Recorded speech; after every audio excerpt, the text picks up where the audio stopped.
好，美伊战争现在已经开始进入到核报复的阶段了吗？来看到现在呢，美以是联合去空袭了哪里？伊朗的纳坦兹核设施这个是伊朗的纳坦兹核设施，可以看到这个画面呢。这个伊朗原子能组织证实呢，纳坦兹的核设施在21日上午呢是再次遇袭了。但是呢，他们进行了技术与专家评估，结果显示呢，并没有放射性物质外泄的情形，对周边的居民没有危险。但是呢，他们也谴责这一次的袭击，称这个违反了核不扩散条约以及其他与核安全还有安保的相关法规。好，那伊朗现在呢也发动了真实行动4的第72波行动，对伊朗德黑兰西部还有东北部等地传出了数次的爆炸声。那么伊朗防空系统不断的启动呢，试图要拦截入侵目标。好，那当晚伊朗也多个主流媒体都转发了，说呢这个伊朗的飞弹突破了以色列的防空系统都击中了以色列迪莫纳城市的一些画面。好，那这个举动呢，就是伊朗对于他们的核设施被袭遇所做出来的报复行动。好，但是我们刚刚说到了，它已经突破了以色列的防空系统那么当地的救援部门呢，也通报了说呢，以色列的南部城市迪莫纳当晚呢遭到了飞弹袭击，造成了一栋建筑物倒塌，还有39人受伤。那么以色列的媒体也说了，说迪莫纳一共有12处呢都命中地点了。这个是午夜以来呢对迪莫纳以及周边地区的第7次发动了。而迪莫纳呢之所以会被锁定，就是因为它附近有以色列的敏感核设施，所以外界普遍认为呢，该设施呢为未公开的核武计划生产部估计呢拥有80至400枚的核弹头，所以现在呢，以色列跟伊朗都来进行核设施的互相打击了吗？好，那但我们来看到现在呢，伊朗呢也是不断的对以色列的南部来发动攻势。好，以色列也承认在防空系统未拦截到至少2枚飞弹之后呢，阿拉德还有迪莫纳2座城市都遭到了攻击。好，不仅仅是未拦截就连这个警报响的时间呢也是越来越短了。来看到以色列北部飞弹落地爆炸的画面曝光了以色列北部的飞弹预警呢，从它响起到飞弹落地的时间是几秒钟？才16秒钟这个时间根本就来不及逃。为什么会这样呢？就是因为近期伊朗使用飞弹和无人机攻击了不少中东地区美军及盟友部署的远程飞弹预警雷达，所以就导致以色列飞弹预警的时间被大幅的压缩。不论是面对伊朗的弹道飞弹，还是黎巴嫩真主党发射的火箭，预警系统呢都越来越晚才响起来了。好，那现在呢，战事打成这样子，川普似乎也拉不下脸了，但是他还是对伊朗发出了最后通牒。他说什么？说你伊朗从现在起48小时内如果你没有在无任何威胁的情况下全面开放荷姆兹海峡的话呢，我们美国要对伊朗多座发电厂去发动打击，将其彻底摧毁。而且他还说了，我们会先从最大的那一座去进行。好，那现在呢，被川普下达了最后通牒，军方呢，伊朗军方也火速回应了。他说呢，只要伊朗的燃料或者是能源设施遇袭的话，那你德黑兰也会攻击以色列、美国还有其盟友在中东的资产，包括了能源、资讯科技和海水淡化设施。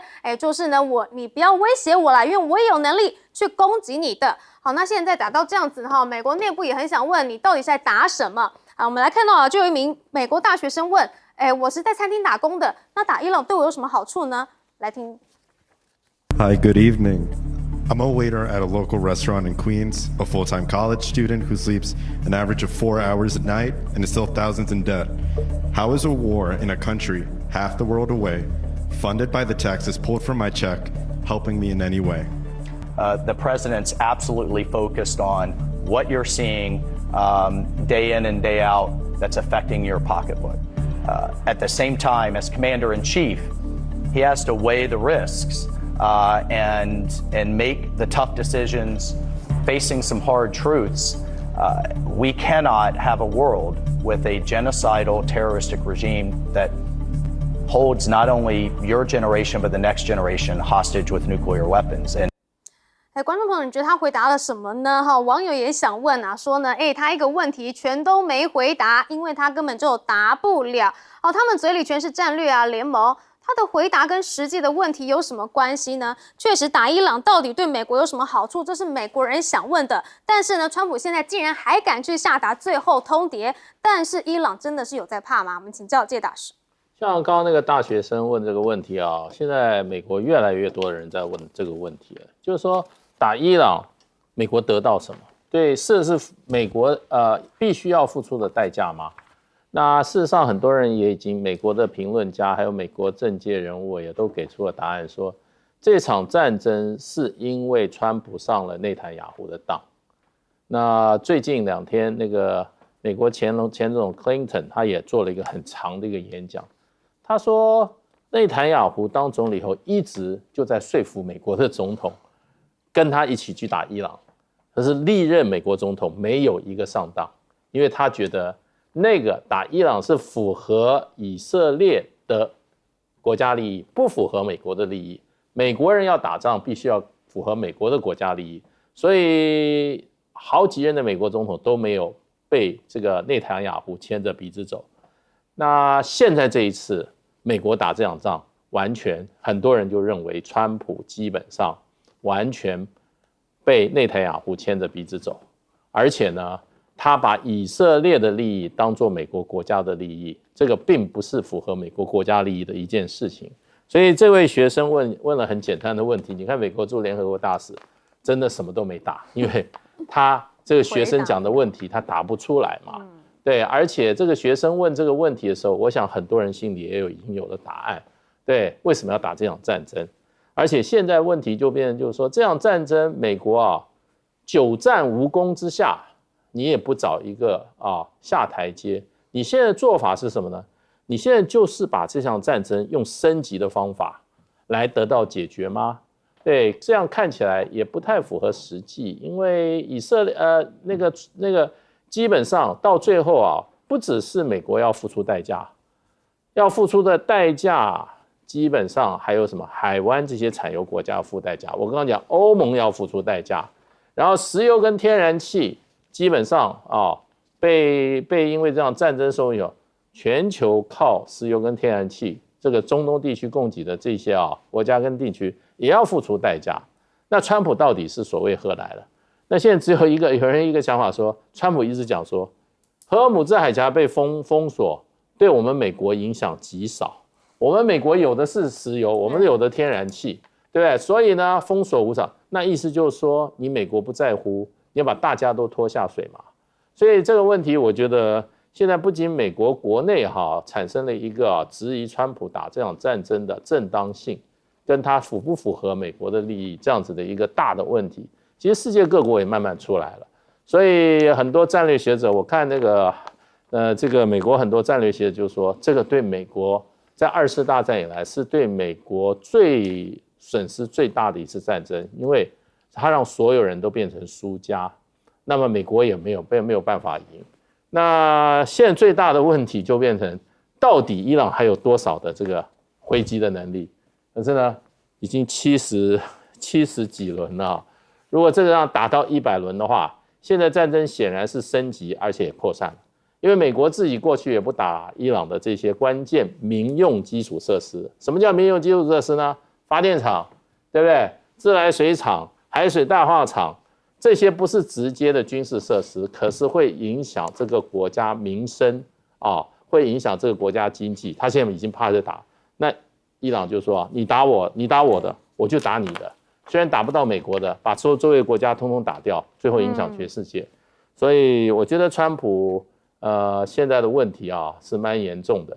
他如果继续一意孤行下去的话，那不只是美国受损，很多国家地区都要付出很大的代价。好，如果48小时之后伊朗不从，那川普真的敢打他们的最大发电厂吗？请教彬哥。川普可不可能会打？有可能因为他现在就是要用尽一切的方式要逼伊朗就范。可是问题是你打了他的发电厂，他就会就范吗？恐怕不会吧。其实有一个活生生的例子，就是俄乌战争。俄罗斯后来就开始全面性的对乌克兰的基础设施开始进行毁灭作战。目的是干什么？目的就是要让乌克兰人民生活过不下去。特别乌克兰是非常寒冷的地方，它让你这些发电厂能源全部都把它打掉，不让你过不了这个冬天。结果乌克兰有投降吗？没有，乌克兰继续在撑。所以如果乌克兰都能够撑下去的话，伊朗大概你就算打掉他的电厂，他大概也就是咬紧牙关跟你死撑到底，你可能还是拿他没辙。那这样的做法只会带来一种结果，就是伊朗也会开始针对中东这些国家的海水淡化设施啊、核电厂啊、各种能源设施进行打击，因为他现在就是跟你来个鱼死网破，你打我什么我就打你什么。那只要能够造成这些国家的人民生活不方便，他就来啊。那到时候看你们的政府能不能抵住，因为他是神权统治，他无所谓。那你们这些相对比较民主的国家，你们有办法支撑下去吗？恐怕就要面对人民的质疑了。那其实战争进展到现在，可以很明显的看得出来，以色列的预警时间大幅缩短。从开战的时候，它大概预警可以4到5分钟，到了上个礼拜，它预警只剩下大概1分钟不到，那现在只剩16秒。所以它的预警越来越差，就表示它的拦截的能力也会一直逐步的下降。那接下来可能很多，也许它的这个高战略价值目标的这一些地方不一定会被打到，因为防守比较严密。可是，一般的民生设施啊、能源设施啊、基础设施啊，恐怕就会被伊朗轰击，你完全没有办法防御。那这样造成的损害就会越来越大。那这一些是以色列也许可以承担，那中东这些其他的国家有办法承担吗？这恐怕都是问题。那这个大学生去质疑这个美国驻联合国代表这个问题，我觉得他的回答非常妙。他到后来居然瞎扯说，因为这个国家在进行种族灭绝，然后我们不能够让他手上拥有核武器。我听的时候，我就觉得你是在讲伊朗吗？你在讲的是以色列吧？因为以色列不是正在加沙走廊进行种族灭绝吗？那他手上又有核武器，那你应该去打以色列啊，你怎么会打伊朗？对不对？伊朗有在进行什么种族灭绝吗？伊朗到底有没有核武器？现在目前看起来都没有啊。那反而是以色列确实有核武器啊。所以美国不是应该要去对付以色列才对吗？所以这个麦克已经在胡言乱语，但没办法，他也只能帮川普瞎扯辩护。好，我们来看到伊朗的飞弹不断的击中以色列，而且预警时间是越来越短了。那代表以色列的防空系统已经崩溃了吗？请教黄厅长。这个作战的时候，这个东西到底说这个时间有多少？它也许在那一瞬间，它那一区比较短暂，但不能说它整个国家这样子，所以那只能说那一个点。但是我特别要讲这一个周末可以充分证明这场战争在往严重的方向发展，而不是在收敛。因为就在昨天早上，先是以色列去攻击了伊朗的一个核浓缩的基地，它的基地叫做纳塔兹，就是去年不是 B-2 轰炸机炸了2个地方吗？其中一个就是这个，他昨天早上又去攻击它了，这是对不对？这是一个。第二个，那伊朗被攻击，他下午晚上的时候，他就反击了以色列的核子研究中心，他攻击了那里，死了大概死伤30多个，死的人不太多。他也攻了另外一个城市，2个城市加起来有100多人，你会发现他死的人不很多，他伤很多。为什么？因为以色列长期都有一个战场经营，你到以色列知道，他这个窗户外面都有一个钢板，它可以拉下来的，每一个接口都有一个临时的避难所，就一拉警报，大家都有很近的地方可以躲，所以以色列伤亡不大。这个时候你就可以发现了，其实现在有3个，一个美国，一个伊朗，一个以色列。他在这个战争里面的角色，从川普说我限你48小时之内要开通这个海峡这个东西，你可以推测，川普不想打，为什么？他要打你就现在打，你现在什么叫做我给你48小时？给他48，你们上次斩首有没有给人家48小时？没有啊，你要打就打了，给你一个时间，其实他不想。第二个，他说的攻击的是发电厂，你会发现他说的不是那个燃油的那个储存的那个中心，不是有个哈尔克岛吗？他如果把哈尔克岛毁掉，那是伊朗的经济的命脉，伊朗会跟你拼命的。所以他就说我打你这个电厂，打电厂会让伊朗人民很难过。但是各位知道伊朗有多少个发电厂？有600到700个，他要打哪一个？打最大的，然后还有一个600多个。所以他这东西他没有做绝。那伊朗他怎么回应这句话的？他说：如果你打我，我就这样。意思说你不打我就不打。所以你可以看到这2个国家其实不希望这个战争扩大，他们都希望能够稍微收敛一点。可是那个不放手的是以色列。以色列最近发生一些什么事？第一个，他上次不是去攻击德黑兰的3、4个油库，然后下了这个黑雨，然后以色列美国国安人员还问他一个发的那个 F 字，对不对？第二个，以色列又去攻击了南部的南波尔斯的天然气油田，川普公然出来讲，这个我不知道，这个东西我都不知道是他们自己攻的。然后还有一个就是昨天早上去攻击农作用，你会发现不愿意退的是以色列，对，他在拖美国下水。以色列一直在攻击这个美国不想打的一些油田啊、能源设施，所以是谁想打仗很明显。好，我们先休息一下，马上回来。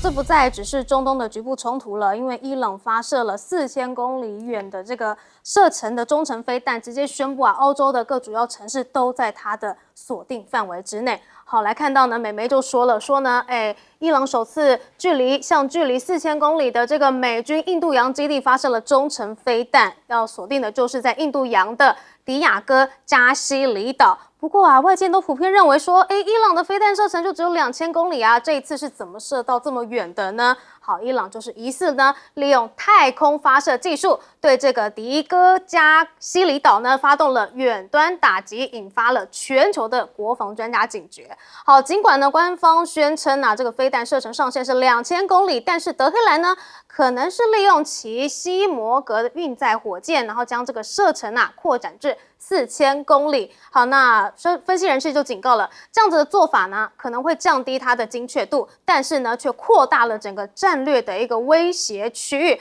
那么此举呢，也被视为啊，是伊朗蓄意要展现实力的举动，迫使华盛顿还有伦敦重新评估其国防战略，还有区域安全规划。那这个迪亚哥加西里岛啊，其实呢，一直以来对美国都是具有很重要的战略价值的。一直以来都是被用作在中东开展行动的一个跳板，拥有大型机场啊、储油槽啊，还有雷达等设施。好，那现在以色列也警告了说呢，伊朗的远程飞弹可以打到欧洲多个城市。好，他说呢，他能够打到像是伦敦啊，还有法国的巴黎啊、柏林等等的哈，因为它都是距离4000公里，那就是整个欧洲地区都危险了。好，但是在那之前呢，现在海湾国家已经陷入战火了。来看到啊，现在伊朗呢也攻击了55个目标，那么飞弹呢也在开斋节期间就落入到了阿克萨清真寺附近的美军基地哈。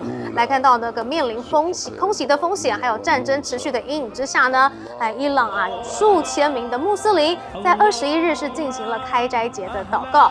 好，那特拉维夫和海法等以色列城市也是遭受到了直接的打击。在耶路撒冷啊，被拦截的飞弹残骸呢，也落在了旧城区附近，引发了主要宗教场所附近的恐慌。好，那除了这些国家之外呢，附近的这个阿联酋的沙加海岸附近呢，也有一艘邮轮呢被发生了爆炸案。好，这个是阿拉伯联合大公国沙加海岸附近的一艘船。那另外在沙烏地阿拉伯的首都利雅得附近呢，也发现了3枚的弹道飞弹，不过其中1枚被拦截了，那么另外2枚呢是落入了无人居住的区域。那另外沙烏地阿拉伯呢也被伊朗发射了60架的无人机，在24小时内就已经向沙国发射了近60架的无人机。那沙国呢是拦截了数十架的无人机，而现在呢，就是因为他们的一些攻击持续不停，所以呢，沙国现在也驱逐了伊朗的外交人员，把他们呢列为不受欢迎人物，要求他们24小时之内就得要离境。好，那现在波斯湾国家应该要跟伊朗达成共识吗？我们来看到这个是美国经济学者的说法耶，他不挺川普他说呢，波湾国家应该要跟伊朗达成共识。彼此并非彼此的敌人，那真正的敌人是谁呢？是以色列。他说，以色列和美国呢是无法无天的国家，他们不想听取好的建议，不理国际法，不想服从联合国，不愿遵守联合国宪章。不幸的是，其他的国家并未发声，要求美以停止他们的行为。好，那现在伊朗呢也没有在怕，为什么呢？来看到他把自己的风险当成武器，就成了这个战局的一个最大关键。好，他在这场冲突中的最大优势呢，其实不是他的军事实力，而是他愿意不断升级战争风险的一个战略意志，形成对手难以承受的心理和政治压力。那么，川普现在也对以色列的部分军事行动表达不满。双方在战略节奏上面呢，并非完全一致，而外交管道更是几乎停滞。各方虽然是持续讨论的可能的退场机制，但是呢，还是没有具体可行的方案。所以看到伊朗可以不用任何的先进武器，只要他敢同归于尽，其实全世界就已经非常怕他了。我们来请教介大使。对，其实伊朗是有打长期战争的一个实力啊。即使你用空中你把它屈服了伊朗这个国家160万平方公里土地它还是可以自给自足，而且它在北海的这个说北边的这个里海的部分外援也可以很容易进入那个地方，尤其它跟俄罗斯接得也蛮近的。然后就农产品还有就是说能源产品来讲的话，那伊朗本身都是不仅是自给自足，而且很有能力向外销的，所以这个伊朗这个国家是可以打长期的一种战争的。那只要你的这个陆军部队不进入的话，你长期靠这种所谓的远距的精准打击，你对于伊朗这个国家的这个各种能力的这种消耗还是有限的。反过来说的话，你用这种长程的这种精准打击。今天你用战斧飞弹也好，你战斧飞弹一颗也大概才150万美金到甚至更高的，有时候180万美金一枚，这种消耗量是非常大的。所以川普才会这个战争打了1个月左右，就立刻跟美国国会要2000亿美金的这个预算，额外的预算，追加的预算。可见这场战争的话，美国是怎么样？是在消耗了很大的这些经济能力的。那以美国现在的经济状况来讲，不要说2000亿，就是1000亿打这场国内大部分人都在怀疑的战争的话，我觉得这场战争会对川普来讲是他对美国国内领导力的一个很大的赌注，甚至不只是挑战了，就是一场这个等于川普把他的所有的政治他的前途都赌在这场战争里面来了。那可是不要忘记，川普赌的不只是他的政治前途，他赌的也是他的共和党的同僚的这种他们的政治前途。所以对川普来讲，真的越赌越大。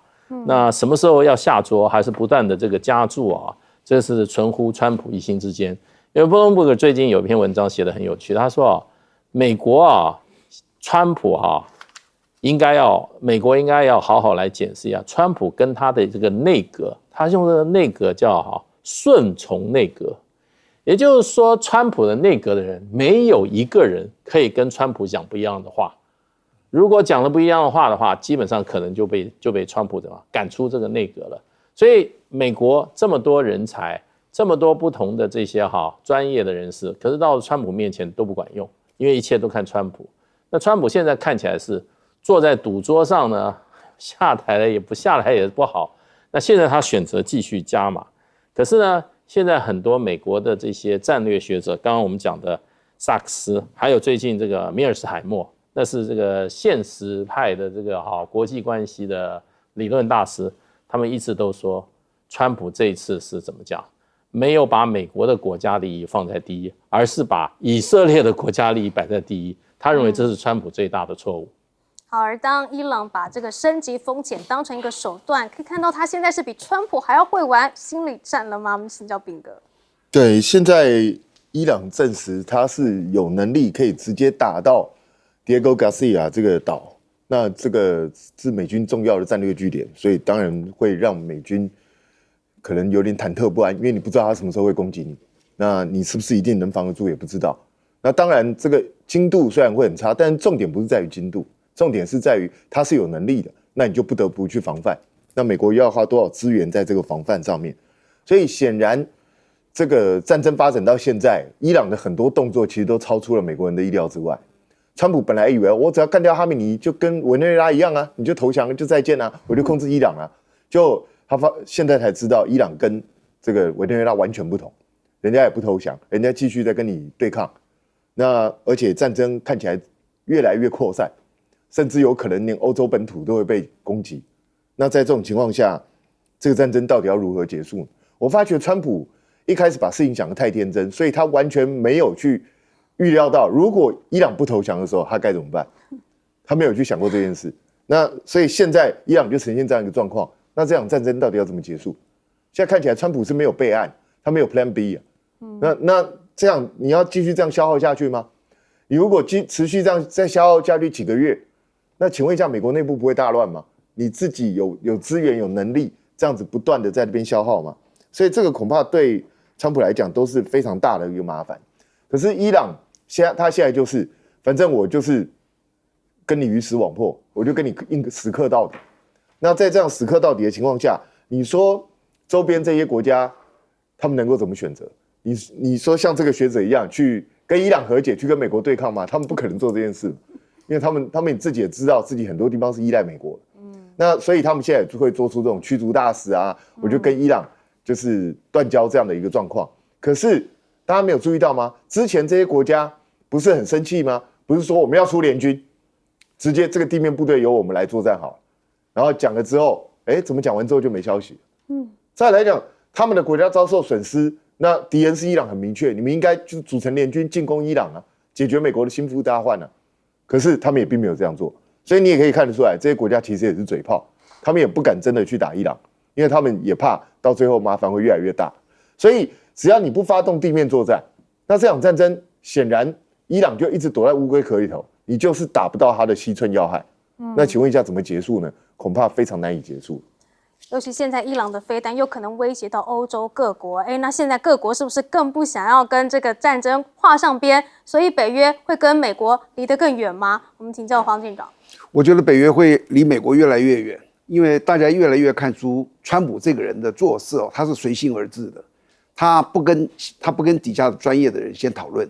你看他的所有的命令发布，就从他的Truth Social就直接他自己就写了，没有一个国家真正是这个样子，一定从底下的。你说我要护卫这，我要做那个，我要登陆什么的，底下的专业跟你分析完毕就知道你做不到。结果他说完了之后，他才去问底下，人家才可能跟他讲说做不到，这是一个。但是我倒觉得这次我非常意外的是伊朗，因为为什么你知道？因为所有的这些国防的主要的力量就是说避战，第二才是战胜。那你要避战的话，它的主要的手段就是嚇阻。嚇阻有3样，叫做透过第一个沟通，告诉你说，我会这样子，我有这个；第二个我要证明我有这个能力；第三个对手要相信我的可信度，知道说我这样子。好比说我有核弹那对手就想你真的有吗？那我证明说我有核弹，那他确定有，那他还要相信你必要时候你会丢出去。这就是一个叫做嚇阻的3个手段。今天很少说我有什么东西我藏着不讲，好比我有一个核弹我都不讲，有一天我快要被人家打趴在地上死的时候，我才把它丢出去。全世界找不到这个样子的这个国防策略，你知道？可是你去看伊朗它的主要敌人是以色列，所以它一直有发展中程导弹，地对地的。但因为以色列距离它的边界大概1000，所以它发展的中程是1500到2000这样子。所以所有我都知道它有大概2000，可是我从来不知道它有能够达到4000的。它这次达到4000的东西，证实它在藏锋啊，它没有把这东西露出来。你一旦丢完这个东西之后，其实所有的这些别的国家，第一个就在想，还有没有什么伊朗没有公布的这些法宝？他怎么会不先把它先告诉你我有4000你们这里不要睡动这个北约这个叫欧盟这里的国家我都够得到这是一个，就是他让人很意外。那接着就要让你去想，还有什么东西是他藏起来的？我跟你讲，他可能没有核弹，但你们知道什么叫做脏弹？它有60%的浓缩铀，对吧？我装在那个炸弹里面，我炸到特拉维夫，邦一下炸出去，它要核实清楚，那就叫做脏弹，它不会引起核爆。但是伊朗会不会这样做？除非他决心要跟这个世界拼了，否则他不会。他这样做完之后，大概就是他死的时候。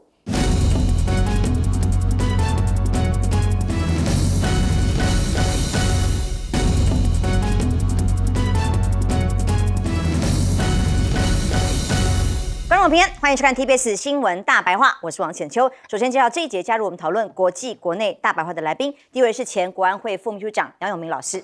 浅秋好，各位朋友好。前海军舰长吕礼诗小舰长。主持人好，各位观众大家好。淡大的聂老师随时加入我们的讨论啊。今天当然世界上、国际上还是在看伊朗的战事。真的，当川普说我已经把他们的空军都打垮，把他们的这个基地都打垮的时候，居然伊朗不断的新一波的攻击持续的发生，真实承诺是第73波了的攻击发出来。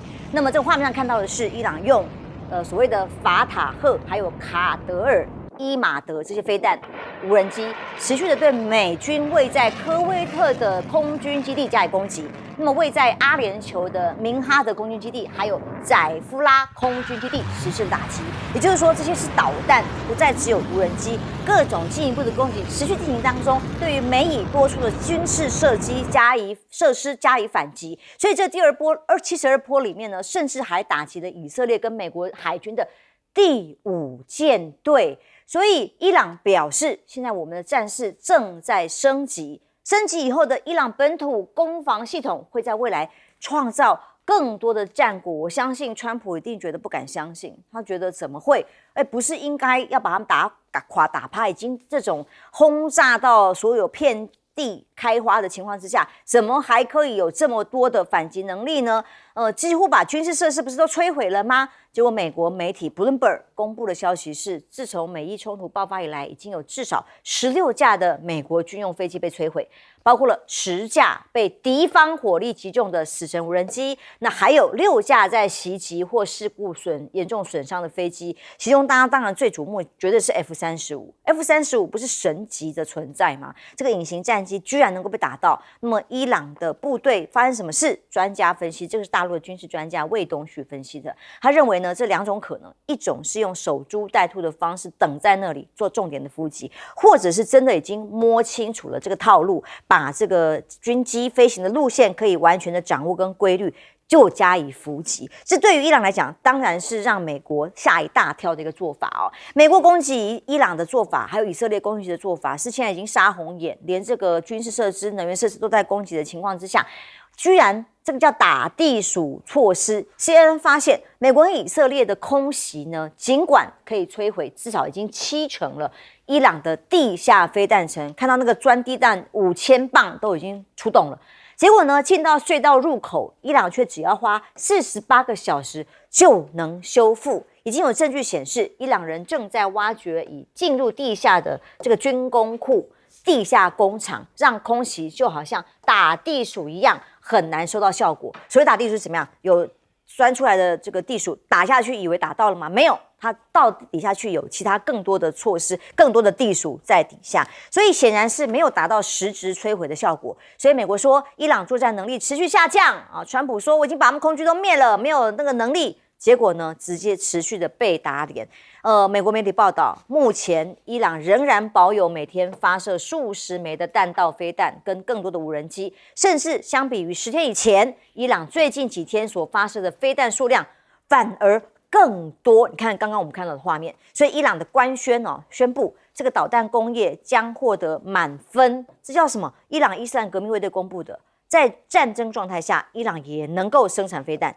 在储备方面也没有任何特别的问题，有时候是不是吹牛要验证？但目前以攻势进行的凌厉的程度来讲，的确他说的这个不像吹牛，而是实质在攻击上造成的打击的能力啊。所以当川普呢内部有各种不是同一个看法的，不断的炒成一锅粥，但国防部说，美国国防部表示已经准备在伊朗部署美军地面部队，因为现在陆续再送出了第3波的人力往战场去。可是川普也讲啊，在最新的表态里面表示，正在考虑逐步降级对伊朗的军事行动，因为我们已经差不多赢了嘛，把他们打趴了嘛。虽然军事行动确实是实际进行当中，不止双方说法不一啦川普说法也一直变来变去，没有一致的说法。根据大陆军事专家的分析美军一旦控制占领了伊朗的近海跟沿岸区域的小型岛屿包括美国的海军陆战队，包括了作战力量等等这些区域呢部署，他们就会反而成为靶子。包括在荷姆斯海峡的这个岛如果真的被控制哈尔克岛的话，大家都在问的一件事情是你如何守住，或者是真的会变成靶子而被攻击吗？那么伊朗的各种远程自杀无人机、各种各样的战术导弹、远程火箭炮，现在看起来是仍然战力十足。对于美军来讲，如果真的有陆战部队进到了地面，这将是非常大的风险。杨老师，我们看这几天呢，美国跟伊朗的战争情势其实不断的在升高，而且相互在测试对方毁灭能力，尤其是伊朗在展现他在针对整个中东地区美国的基地。以色列的基地现在甚至到核子设施的基地，以及甚至远在外海印度洋的美国的基地，它的攻击能力，也就是说，这是一种相互在测试以及相互在展现自己保证毁灭的能力。那伊朗在展现这个能力，主要当然的告知美国，其实你要打地面战争，你要提升战争的这种层级，你要面临到全面的这种反击。其实这也是一种吓阻，这是一种就是防止战争真的不断的升级到变成大规模地面战争，像越战、像伊拉克战争，或者是大规模的这个轰炸。那伊朗到目前为止，战争你看进行到目前的情况，其实展现的能力越来越强劲。川普感觉到意外的是，他已经第4个意外了。第一个意外是那种斩首行动没有把伊朗成全政府一下子打趴。第2个意外是他发觉到伊朗反击能力越来越强劲。第3个意外是伊朗可以掌控荷尔姆兹海峡跟能源。第4个意外，川普觉得最意外的大概是所有的盟邦国家不跟着他。那现在到目前为止，3月22号就昨天3月21号，我们看到伊朗说。美国也证实，他发射2枚飞弹往4000公尺之外，在印度洋南部的叫做 Diego Garcia 英国的属地的一个军事基地，但是跟美国一起合用。有没有真的打到？不知道。但是呢，它展现了它具有真的比中程飞弹更远的中程飞弹。我们知道大概到1000到3000是叫中程，3000到5500是叫长程。但因此呢，这样子的距离使得未来美军如果接近的时候它可能要放的位置更远。从这边起飞，如果是航空母舰的战斗机要加油2次，大概才能飞到伊朗境内。所以这个是它一种就是对远程打击的能力。然后呢，昨天美国又在测试，就是上一次3月17号，各位还记得吗？以色列打南帕尔斯伊朗的油田，结果呢，伊朗就整个反击这个区域的其他国家的油田。然后呢，昨天以色列跟美国呢就打伊朗的核设施在 Natanz。 那马上伊朗就回敬今天也是昨天的以色列的核子基地，而且它距离核子基地大概只有20公里的地方，2枚飞弹在不同的周围，然后呢命中。那这个就表示到目前为止，伊朗还是有这种强大的反击能力。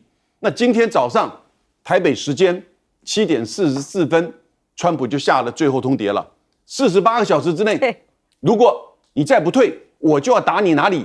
电厂。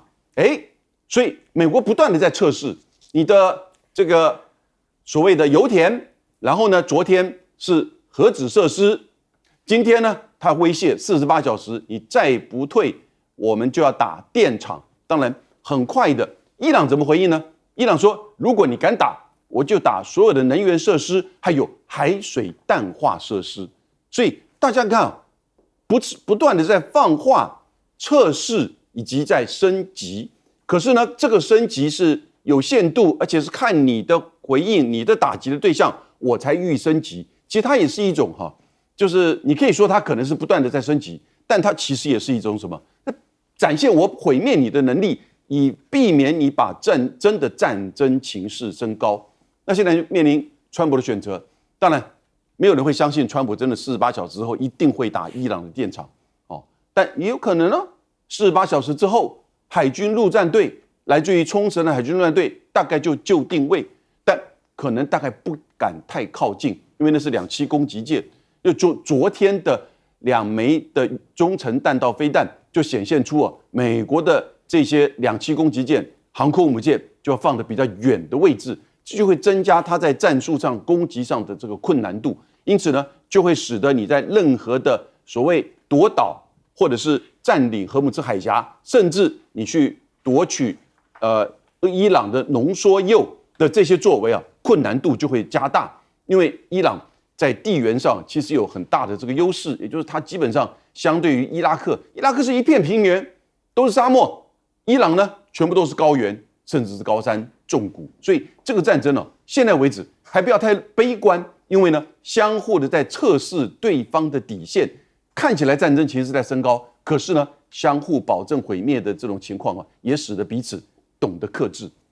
真的吗？因为美英这个岛屿倒是共管的岛屿是已经声明说，的确导弹打过来了，但没有打中哦。但是证明了一个伊朗有攻击中东以外区域的能力。陈长怎么看呢？现在双方互相呛下，但是重点是伊朗没有要停止攻击的意思，而川普现在到底发不发动地面部队会是一个关键。但所谓的升级呢，是打的设施越来越夸张，互相打核子设备啊等等的电子设备啊、核能设备啊，那这才是全世界最担心的事情，尤其是能源，当然现在还控不住。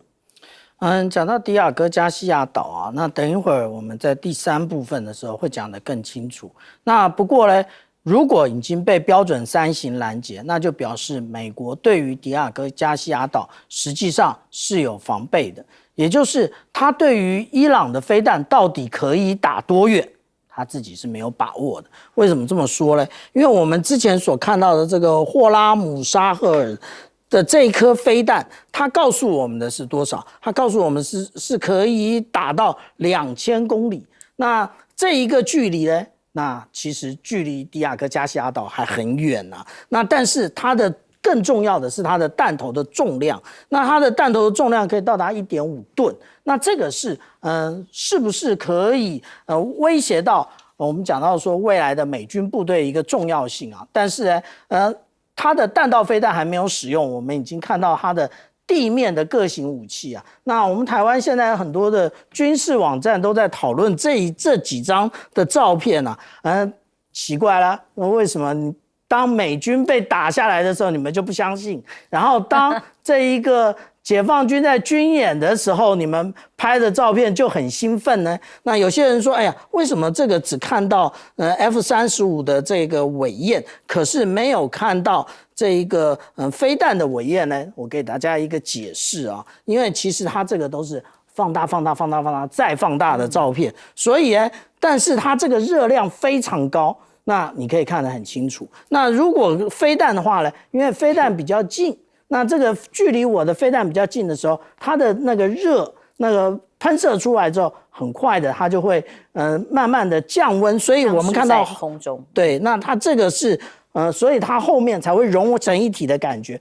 如何证明它是不断放大的？难道你是飞在天空中拍的吗？不然为什么爆炸会变成这么大？那所以我这可以证明啊。那 F-35的问题，大家都会觉得很奇怪 ，F-35为什么可以被这个飞弹那个打下来？其实我们看到啊，它以 F-35来讲，它的机身的上半部，还有前面，然后还有下半部，它一共有6个所谓的分散式孔径系统，也就是我们看到啊，这一个小小的就是分散式孔径系统。那这个是它就是在解释这个分散式孔径系统的部分啊。他讲说，如果你使用这一个，我们讲到说，红外线的这种飞弹的话，实际上来讲，它就可以有效的侦测到。那到底是哪一种飞弹呢？那当然，以俄罗斯的讲法呢，是所谓的386飞弹啊。可是呢，我们更常看到的是R-27T 的这种飞弹，无论是哪一种，反正打到就是最厉害啊。那我们讲到说，大家可能都不知道说，这个伊朗它的一个飞弹呢，它不是像我们讲到说，它有一个陆天的，或者是它有一个厂房在那边，它全部都是地下。我们来看看这是不是就是一个地下工事，然后这个地下工事里面，它都是用手戳出来的，跟我们想象的那种自动化完全不一样。所以这个也就是美国太轻敌，而且他觉得，哎呀，我们早就已经掌握了，尤其是我们当初一开始就一锅端了，透东啊，但是现在才发现好像不是这样。真的，伊朗展现的是不对称作战的奇迹耶！这个地底连钻地弹都去发动了，显然也炸不掉它。甚至这个报道里面讲说，它还可以马上修复，在地底下造飞弹。那难怪现在完全没有被美军的攻势给灭了所有的攻击能力。聂老师，好，第一个你讲这个不对称，这个世界上有存在非常多的不对称，你要它对称非常难啊。但是从最原始的军武实力来讲，当然不对称。美国的军力，它的国防支出就是第2到第10名加总的总和还要超过，当然是美国军力实力强的不对称太多。可是呢，这次发现很奇怪，有另外一个不对称是更反过来到了另外一方，就是不是光看军事实力，我们这次看它的军武价格，你就发现非常不对称啊。2-3万的无人机可以，他们要用爱国者400万，甚至萨德1200万去敌对，200倍到600倍这样的一个价格不对称，用很昂贵的一个一次性防弹衣去挡人家一个很便宜的子弹，他怎么去玩？现在伊朗要对他打的消耗战非常不对称。第二个不对称非常清楚，经济不对称。这一次所产生经济不对称，当然从能源这个天然气发生的全球的经济不对称，实际上罪魁祸首当然就是川普把一个这个国际超商烧了，还要人家去买单，叫别人去灭火，说他自己有。重点是这个川普他现在造成他自己国内的经济，甚至未来通膨，也就是造成了你会发觉伊朗的确有很多的受伤，但是美国的这边的经济的不对称也就发生。第三个很明显，刚才我们有没有讲到所谓的国际的声誉的不对称？现在哪一个国家要跟他跑？他讲了多少次，甚至连他最想敌对的中国都叫中国来解救，所以这个非常不对称。我现在讲一个这一次发生的地鼠啊，我就把它当作一个理论。这次有2个理论，一个叫地鼠理论，一个叫马拉松理论。现在讲地鼠理论就是它的攻防战略啦。什么战略呢？讲不好听一点，以这个伊朗这个国家，它的文化其实非常悠久啊，2000多年前波斯帝国，再来它人也多，第二国大地也大。你今天有不管多少的这个甚至制造核铀的地方，或者这个防空的这个飞弹的这个部署，我想这大到你可能很难，就像真的像地鼠，你打下去它又冒出来。最重要，它打的战略是边打边造，而且刚刚讲过了，边造的实力，不管你用土法炼钢也好，不管怎么说，现在制造实力决定未来是什么东西呢？它的后勤补给。所以呢，打到消耗战一打久以后，美国就开始忙了。还有一个很重要，就是它的战术的问题，叫反击战术。这是非常清楚，点火的当时美国这一方，在这个和平条件还没谈拢的时候，他觉得伊朗不想要妥协，马上就偷袭打过去，这个是一个重点。现在的伊朗看起来军事实力不一定赢他，但是他会做反击的战术，他对等反击。你打我军事基地，我在卡达各个地方打军事基地；你打我人员，我打你人员；你打我油气田，我打你油气田。打到最后，你知道马拉松的这个理论又出现了，就是伊朗你发现他马拉松跑得久，他做法是由小放大哦。他预留实力哦，你看他先溜的是多少的无人机，那个生产又快又便宜，再来他跟进了，就是你看到他多种的飞弹，越打越猛，越打越远。那个以色列也好，他的不管铁穹各种的防空系统，你发现挡4颗，最后1颗会打进来啊，慌了，忙了，这个消耗战，美国也慌了，所以这时候啊，美国就拼命的找其他的盟友来救火，你知道吗？他自己救不了，他要救火的话，他未来军事实力就被打掉了，他的消耗战就打光了，他以后就很难再应对未来其他的国家，他的霸主的地位就会没了。因此，我觉得这一次产生的，所以我刚刚讲地鼠理论、马拉松理论，在战略和战术上，我就看久了以后啊，我觉得伊朗反而成了一个大赢家。伊朗这一次的回击的目标，除了美国的军事基地在中东地区是主要目标之外，再来当然是以色列。以色列被形容叫做金钟罩神话破灭了吗？之前的萨德系统，伊朗飞弹理论上怎么打都打不中才对，结果呢，以色列的铁穹防空系统，居然21号晚上再度的失灵。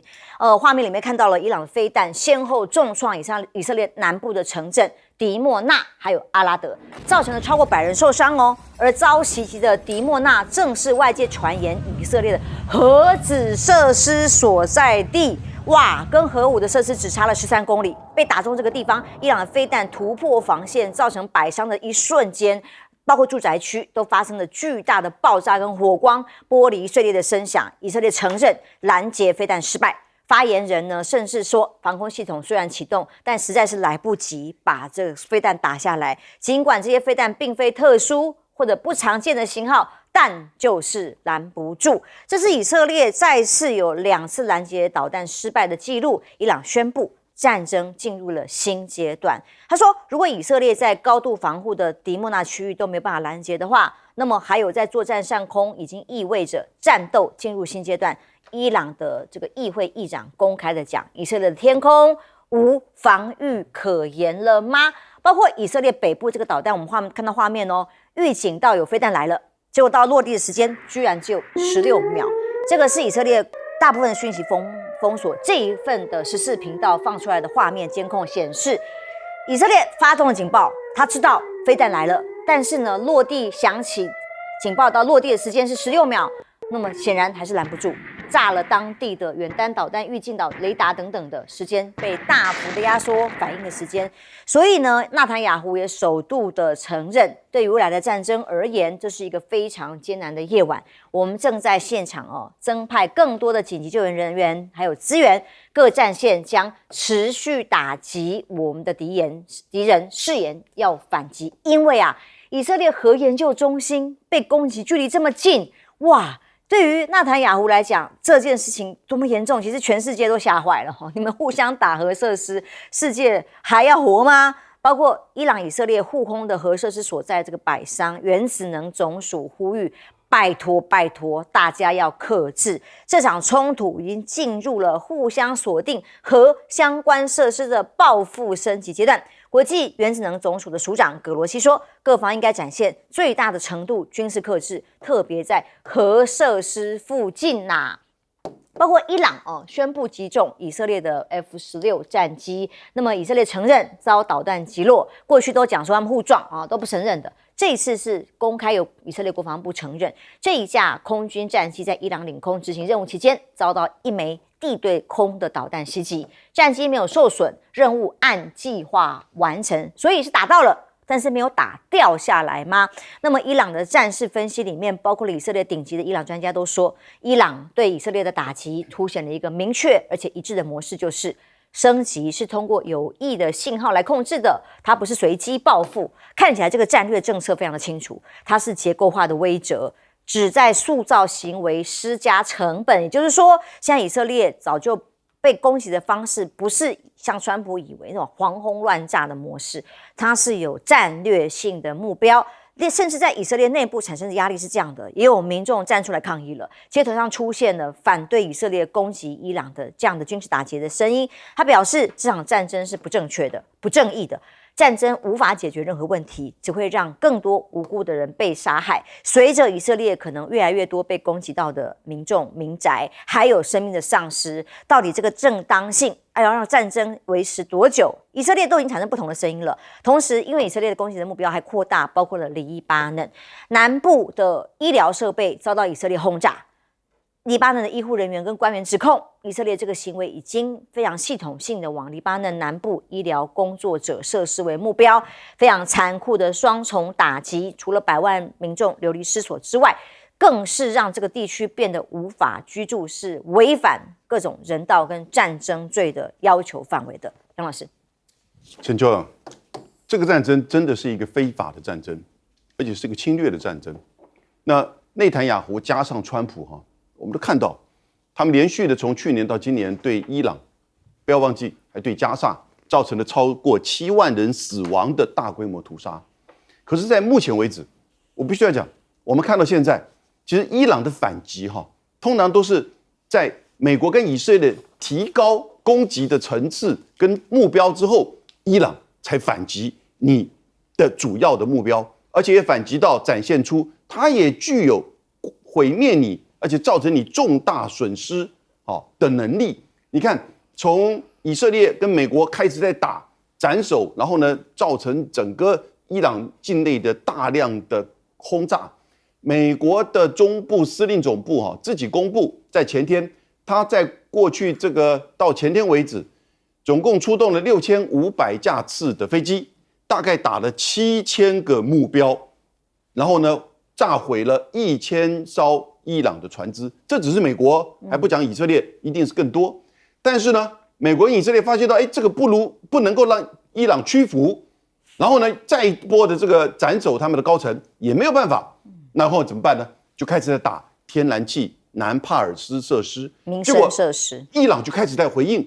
然后呢，昨天就开始在打什么呢？核子设施，伊朗也回应，这个会让人吓到。各位，以色列是全世界现在我们知道事实，也就实际上拥有核子武器国家9个国家当中的一个。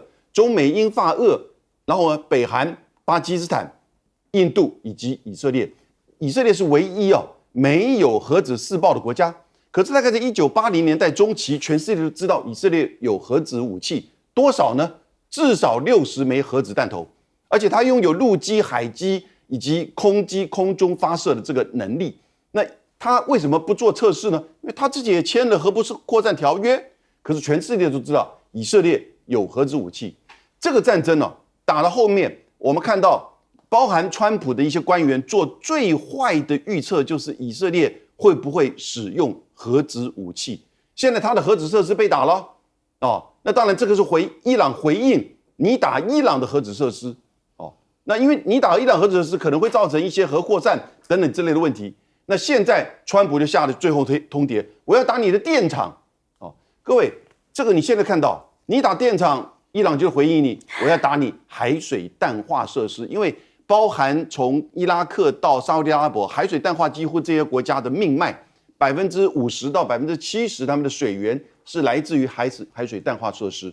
可是我觉得伊朗现在展现的就是你打我，我才跟你升高情势，然后呢，你打我之后呢，我展现出来的反击能力，让全世界都吓一跳，让欧洲都觉得哇，伊朗飞弹可能一打到欧洲，然后呢，让全世界担心这个战争会不会变成所谓的核子大战。那现在关键就取决于什么？我觉得现在关键呢，往往都不是在战场或者是战役在引导这个战争走向，现在关键呢，反而是取决于川普、内塔尼亚胡以及穆吉塔巴，也就是伊朗的新的就是这个领袖。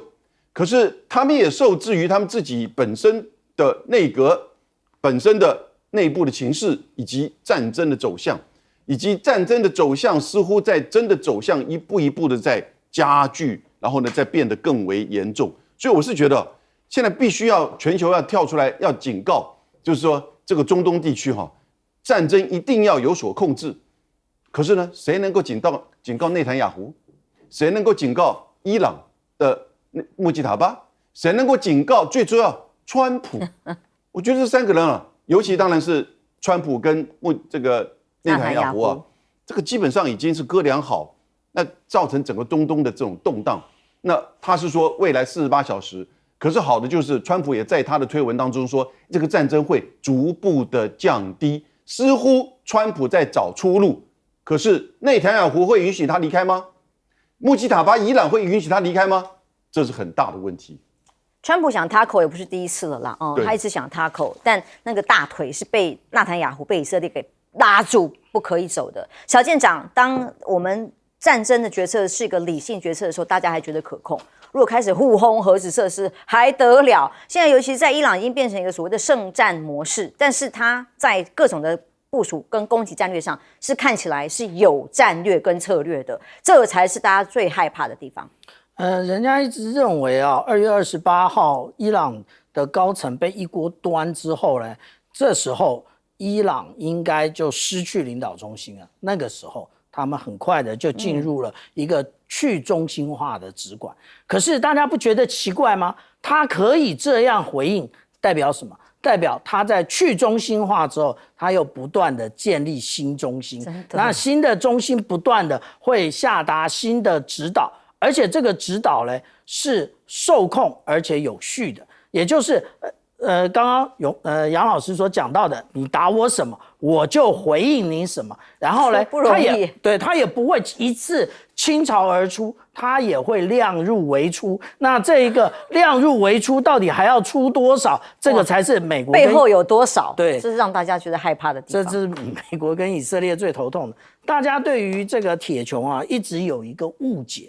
我们现在看到这个2月21号在加萨走廊，这里飞来飞去的就是铁穹，这里打出来的是火箭弹，大家从此就认为铁穹是无敌的。但是实际上来讲，这一个以色列建立这个多层次的防空系统，铁穹只是最低的一层啊，铁穹只是在最下面这一层，只有70公里而已。这个是铁穹，这个是大卫投石，然后接下来这是箭式2式跟箭式3式，这样才建构了他们2000公里的一个防空防空网啊。那也就因此啊，那其实在去年的我们讲12日战争，甚至2024年这的时候呢，其实伊朗已经很清楚的认知啊，那现在他如果要攻击以色列的话，靠这样光打飞弹这个蛮勇是没用的，那他要打什么？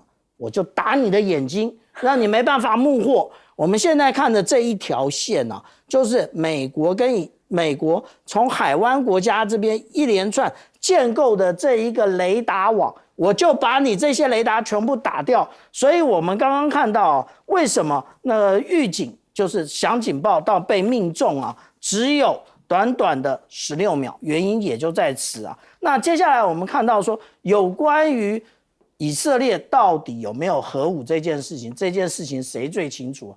美国最清楚。那如果按照我们讲到说这个这个世界上实际上是有军武的控制的这个组织，他们的预测就是以色列是有90枚的这个弹头啊。那我们现在看到这个有关于迪莫纳这个地方呢，其实真正重要的是什么？他要提醒那个这一次为什么要打迪莫纳？伊朗要提醒这一个以色列，我是知道你在盖新的啊，这一块是新的。我们看到这一个是旧的，它的这一个反应炉，这个反应炉其实就是这个部分，它现在在盖新的，意思也就是它还要不断的扩大。那当它要不断的扩大的时候，那大家会有一种想象啊，也就是为什么以色列这么厉害啊？它不需要核试，这有几种可能。第一个，美国是不是帮他试过？那第二个呢，也就是你们为什么不觉得奇怪？这金正恩哪来的底气？那个核弹试一试，他就把他的试验场给炸了。因为现在的核武都是由超级电脑来算出来的，但是我只要收集到足够的这一个也就是当我爆炸之后，我这个资讯，然后建构所谓的演算法，然后我就可以测出我这一颗核弹，它实际上来讲，它的临界质量需要多少，它的爆炸范围是多少。这个也就是我们看到以色列它没有核试，可是它为什么大家都认为它有核弹的真正重要的原因。林老师，我们现在伊朗战事进入第4周，全球都动荡，那有没有可能到不可控，吓坏了？是核子设施的攻击，互相轰炸，还得了？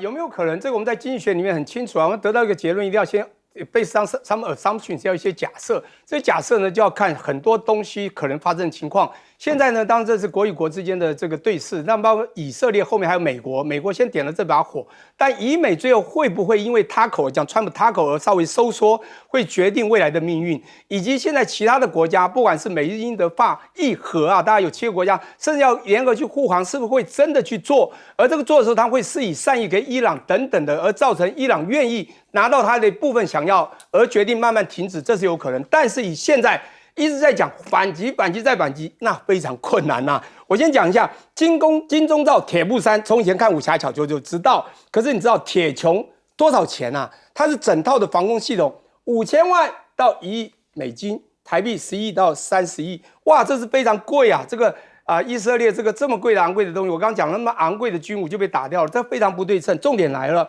他被打了以后，纳坦雅胡说，伊朗这样打我们要反击，我忙了，是谁在反击？刚刚讲得很清楚，大家都知道，现在伊朗做的非常清楚，以牙还牙，以眼还眼，对等反击啊，非常对等嘛。军事基地对基地，油田对油田，气体对气，天然气设施对天然气设施。我们当然最担心就是核能嘛，因为核威胁是最可怕的。各位你要知道，当时在谈和平协定的时候，川普或者甚至历任总统最怕的就是这个伊朗在这个所谓的这个浓缩铀里面的发展，他要停他的核计划、核发展。你要知道，这是他的终极最重要的。而第二个就是他的导弹，你导弹不是必不把它限缩，核又做出来，它就出现另外一个北韩，那美国还遭得住吗？刚我们再科普一下，刚才非常清楚，我们这个有没有讲了？